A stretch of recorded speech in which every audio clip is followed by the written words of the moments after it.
One of the best things you can do when you go out camping is get creative with your campfire cooking, or just camp cooking in general.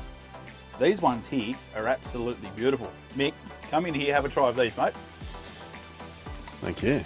We're getting a little bit fancy here. We've got sausage canapes. What do you think? Nailed it, Borgie. They're nice. Nailed it? Very well. There you go. Good job. Folks, I didn't know how this one was going to work out, but if you want to try this one for yourself, it's really, really simple. Bit of tomato sauce, apple cider vinegar, get some honey. Honey with chili pairs beautifully, so add a bit of chili in there as well, some sesame seeds, and then all you need is some beef sausages or whatever sausages you want. Cook them up in the fry pan. Once they're pretty well cooked, throw the sauce over the top. Once it's all mixed in, saute it for a little bit, and get a little bit fancy with some toothpicks here. Canapes. Go on, mate, help yourself. Thank you. I will. You'll love it, folks.